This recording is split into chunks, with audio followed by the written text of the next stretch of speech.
Something we realized was how no one ever in the entire music industry, no one ever created an extensive database of. So how about we try?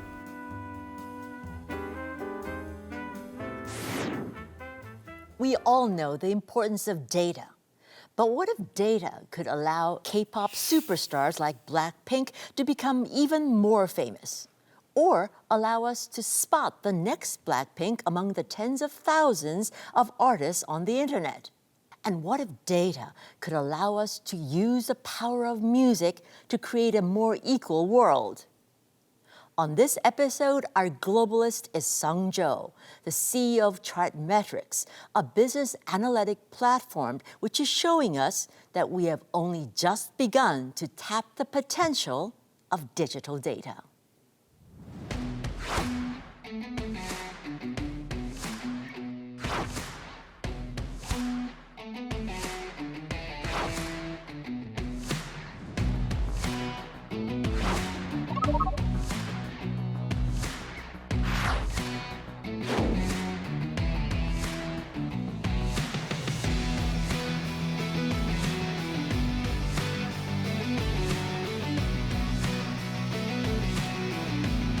고객들은 유니버설 뮤직 그룹, 소니, 워너 이런 대형 레코드 레이블들을 비롯해서 페이스북이나 애플 뮤직, 유튜브 이런 기술 회사들 그리고 가수들까지도 저희 플랫폼을 이용해서 자신의 그 데이터를 확인할 뿐만 아니라 경쟁 가수나 다른 가수들 그리고 새로운 가수들을 발굴하는 일을 하고 있습니다.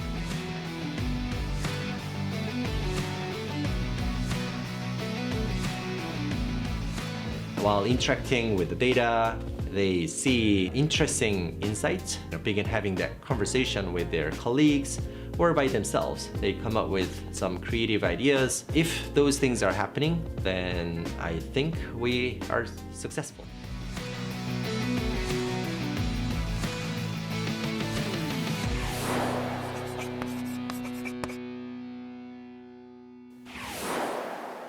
So welcome, Sung-jo, to the Globalist. Thank you. Thank you so much for inviting me. So let's start off with Chartmetric. So Sure. Chartmetric tracks 6 million artists, more than 6 million artists Right. around the world on more than 30 streaming and social media platforms. That's a lot of data. That's a lot indeed. Yeah. But what does that data do? Like, for example, if I were an agent for Blackpink, how would that data help me? So basically, our data is used by those people in marketing or those people who are trying to find new artists. We call them A&R.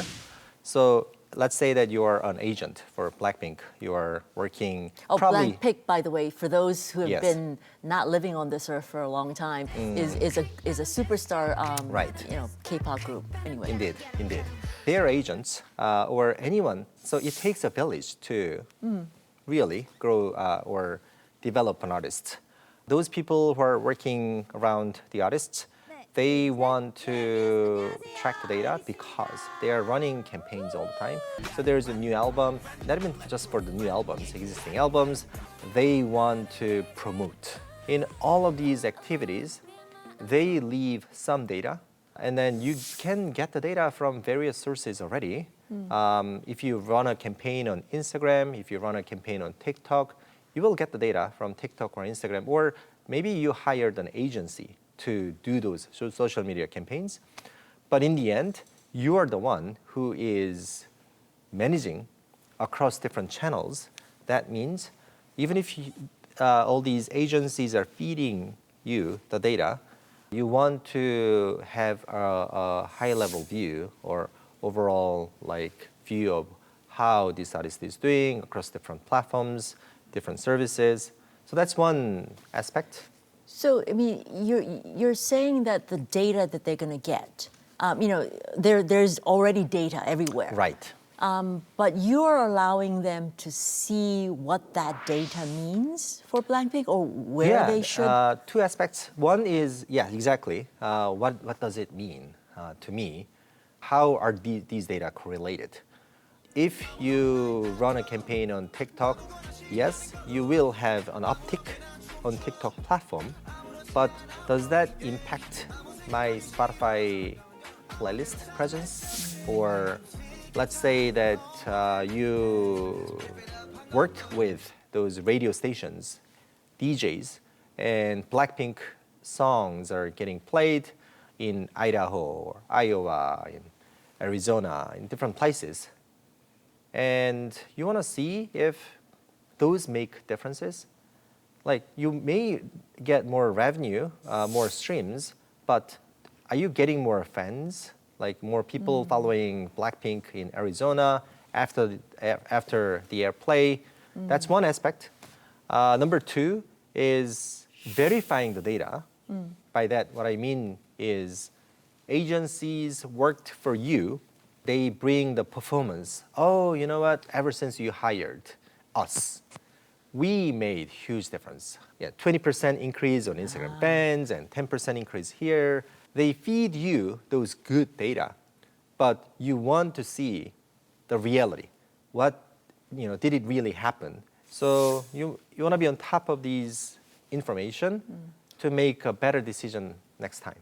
So the first one is allows you to decide, for example, whether Blackpink should do a concert in Idaho. They get a lot of clicks from Idaho, but does that actually mean they have the base fans? Can we go to Idaho? Should we go to Idaho? That kind of decision making. Right. It can be used for that as well, for concert, for fans, to identify fans and also they do a lot trends. of marketing. Their colognes, their cosmetics. There are a lot of products that are related to these artists. Right. So that can also translate as well. Maybe, exactly. We also have that brand association, meaning the fans of Blackpink, do they like car-related brands better or cosmetics-related brands better or fashion brands? Do they associate themselves more with Hermes or Chanel?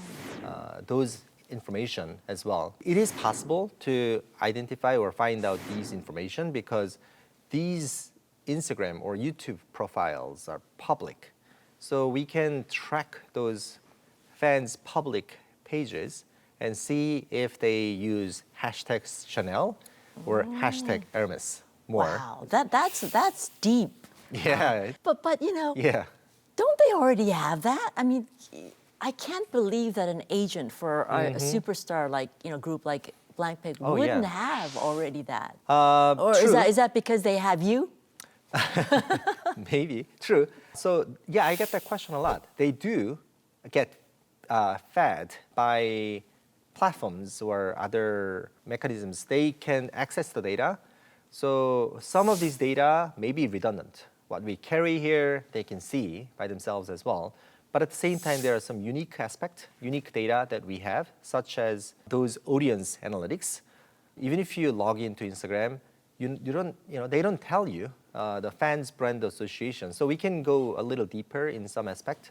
And another aspect is our data science mechanisms, such as we cluster similar artists together. So what we really tried to build at Chartmetric was not just giving you the data about your artist, actually.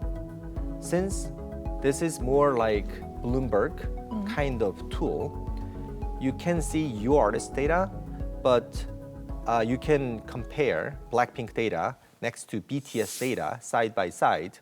Yes, as an agent of Blackpink, you have Blackpink data, but do you have BTS data?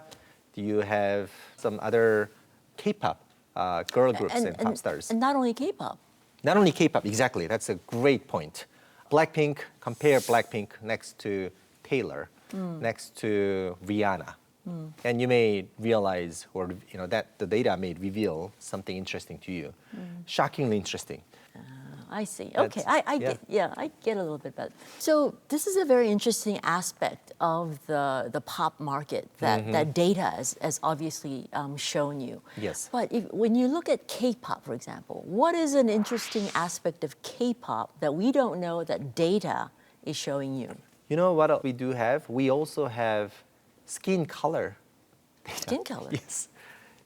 We infer The fan's races. skin color. Exactly. Fans' skin color.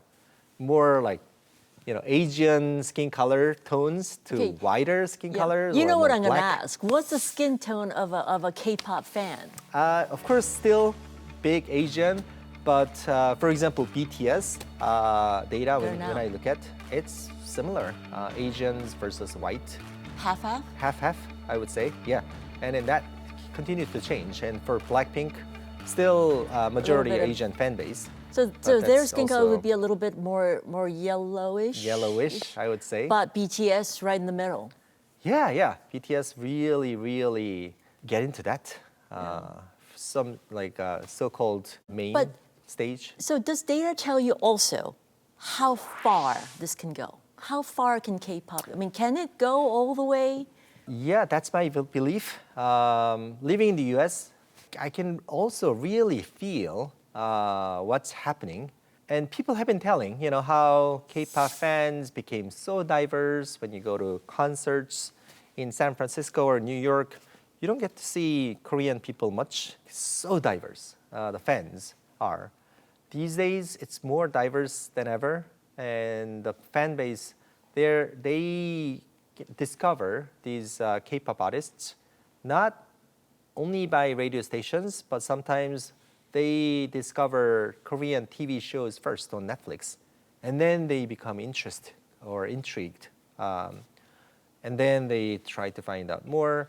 So there are more channels than ever these days. For example, the other day, Halloween party, I was walking down the road with my daughters, and this one Where are you? in Palo Alto, California. So someone old lady came to me and asked me, "Do you know this TV show called Extraordinary Woo?" Which is The Woo Woo, yeah. show. And she has never watched any Korean TVs or shows before, but it just happened on Netflix. They promoted Extraordinary Woo, and she began watching, and she loved it. She fell in love, and she finished the whole episode. So more than ever, yeah. So you're finding that K-pop fans, when you track their data, they channel in from K-dramas or K-movies or other types of. Oh, yes, that's something we want to find out more, actually. Not right now. We don't have readily available information, but something we are working on right now is to find out that aspect, channeling in. Where are these, are they coming from? So where do they reveal that information? Guess where? YouTube, actually. A lot of fans leave comments on YouTube, and they explain how they discovered this artist. From, I discovered this artist because another artist that I like mentioned on TikTok. I discovered because I watched this drama, I became intrigued. They reveal and they want to share how they discovered on these, like either YouTube or other communities. So we can actually grab that information. So find out. you're in the process of doing Yes, that. yes. Trying to figure out Yes, where the K-pop fans come from. yes. We are interested. Interesting.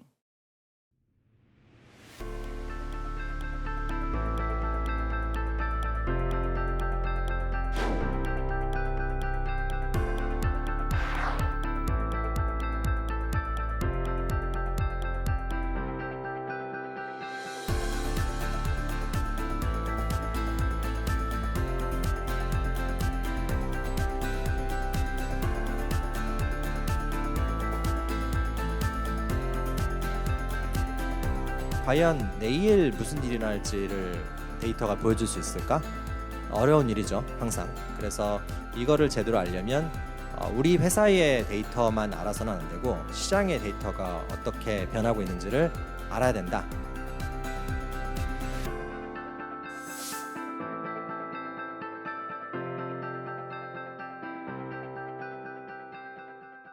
So let's learn a little bit about Sungcho.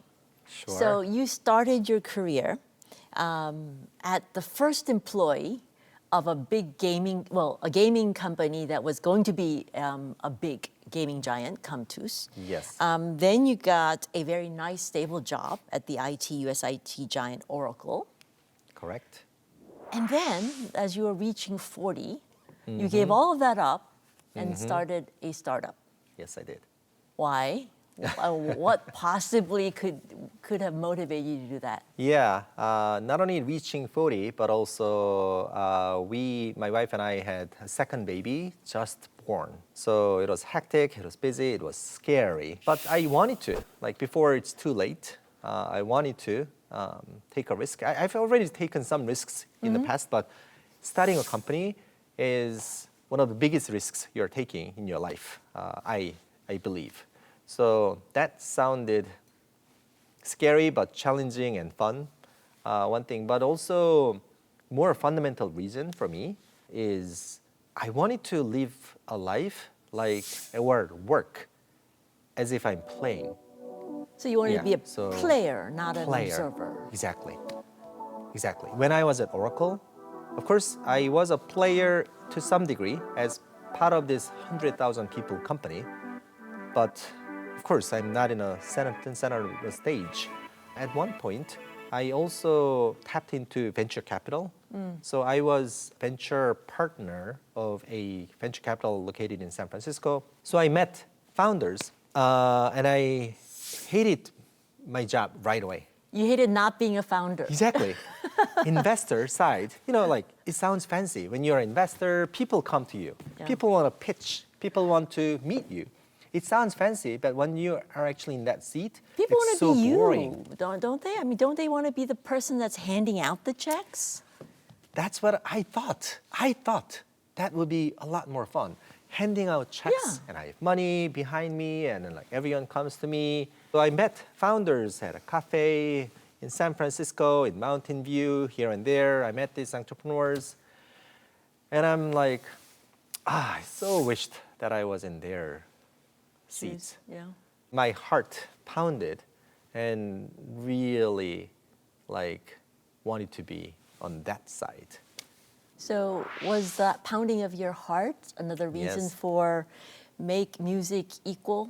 Yes, yeah, make So music music equal equal. initiative. Yes, working at this artist data, something we realized was how no one ever in the entire music industry, no one ever created an extensive database of artists' genders.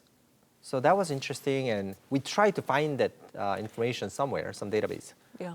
But not at the large scale, and it was not being updated actively. So we thought, what if we try? So, but how do we figure out the gender? These days, it's more difficult than ever. True. So shall we run a machine learning, and then, okay, male, female, long hair, female, short hair, male. Oh. Like machines, maybe, but we tried. Highly inaccurate, especially artists, male artists. There are so many male artists with long hair, looking like female. I don't think hair is going to give you that Right? No, that no data. way. Yes. So we thought about how do we find out the gender. One way to do that is to actually look at their description. In their descriptions, which were written by either artists themselves or by agents, they refer the artists as he, she, or they. These days, they are becoming more popular pronouns. So I thought, even if that do not reveal gender, still pronouns can infer quite a bit. So how about we try? So we began with English words. It was somewhat straightforward. So we identified 5 million artists' pronouns this way. So you're identifying the pronouns of artists in the way that they would like themselves to be categorized. Exactly. That's what we wanted to do. Why is that important? So once we figured that out, once you have that, now you can do the breakdown of pronouns by country, by genres. For example, like when you think about country music, people usually think that, okay, maybe mostly male artists in country music. When you think about EDM, more like male artists versus some other categories. So we wanted to see how male versus female, or he versus she represents in different genres we wanted to see, or in different countries. And another thing we can do is also not only simply comparing the percentage in the genre, but also in the ranking as well. Like upper ranked artists tend to be more male or female. And not only that, is that trend changing over time, year by year? Or do they stay exactly the same split, 60% versus 30% split? And then the remaining others, 10%. You obviously believe that music has an impact, and it could have a greater impact, than what it currently is having on equality.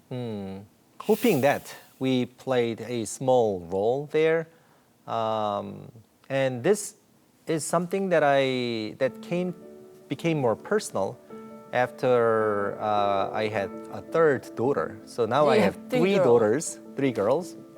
I grew up with my younger brother, so didn't see the world from like a woman's lens before, but I see the world through my daughter's eyes and what the world would be like for them when they grow up.